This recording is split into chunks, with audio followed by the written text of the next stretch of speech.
So, Microsoft has had a busy couple of weeks. They've unveiled the Series S, begun next-gen pre-orders, launched its cloud gaming initiative as part of the Xbox Game Pass Ultimate, alongside a historic partnership with EA to bring EA Play into the fold. And what else? Let me think. Oh right, yeah, they bought Zenimax. No, this can't be happening. This isn't happening.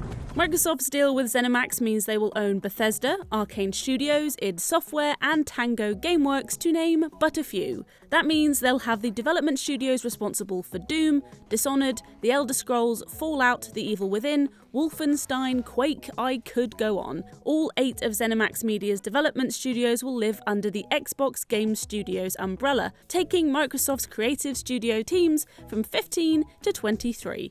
This is a monumental deal, and perhaps a literal game changer for the Xbox Series X.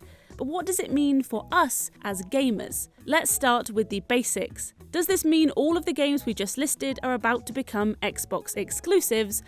Not necessarily, and definitely not in the immediate future. It's been noted that Microsoft expects the acquisition to close in the second half of 2021. That's a year that includes the releases of Deathloop and Ghostwire Tokyo, 2 games that are already locked into partnership deals with Sony to launch as timed exclusives for the PS5. This isn't likely to change. While there's nothing to say that their developers, Arkane and Tango Gameworks, won't create exclusives for the Xbox ecosystem in the future, Microsoft's recent history would suggest that it's more than happy to let its recently acquired studios conclude their business before turning their attention to new first-party releases. You only need to look at Double Fine, who continues its work on Psychonauts 2, a multi-platform game set for release later this year, or Obsidian, who not only completed work on multi-platform release The Outer Worlds, but was able to push production through for DLC before turning its attention to Grounded and Avowed. Oh yes, I can't wait. What we're saying here is that it will be business as usual for the foreseeable. Fallout 76 and the Elderscrolls Online players aren't suddenly going to find themselves losing access to the game on PS4, although we might finally get a little wiggle room on cross-platform multiplayer, fingers crossed.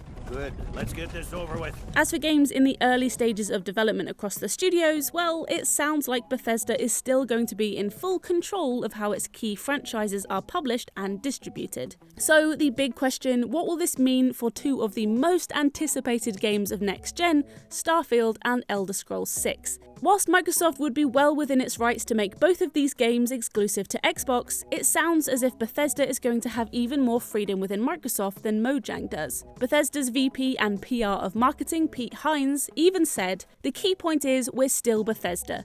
We're still working on the same games we were yesterday, made by the same studios we've worked with for years, and those games will be published by us." So if Bethesda still has the latitude to publish games, there's a pretty good chance Microsoft will want to see these marquee games arriving on other platforms such as PS5 and Switch to maximise profits. The company also announced that it has intent to bring Bethesda's future games into Xbox Game Pass the same day they launch on Xbox or PC, which includes titles like Starfield, the space epic that's still years away from release.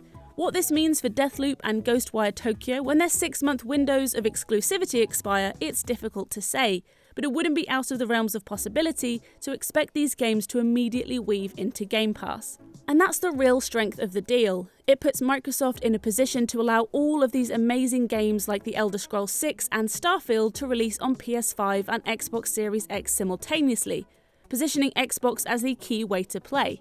Why? Because it'll cost $69.99 on one of those platforms, and on the other, it'll be part of a $14.99 or $10.99 a month subscription service alongside hundreds of other next-gen games, not to mention the discounts provided by EA Play. So what we're trying to say is, this investment is likely more motivated by what it'll bring to Game Pass Ultimate, rather than creating exclusives that you can't play anywhere else. If we take a little look at what Phil Spencer has to say for himself, we share a deep belief in the fundamental power of games, in their ability to connect, empower and bring joy, and a belief we should bring that to everyone, regardless of who you are, where you live or what you play on, regardless of the screen size, the controller or your ability to even use one. As far as Microsoft is concerned, the console wars are over. What comes now is the dismantling of barriers to play. If Elder Scrolls 6 or Starfield launched exclusively on Xbox, Wouldn't that be in direct opposition of that ideal? I'd say so, but only time will tell.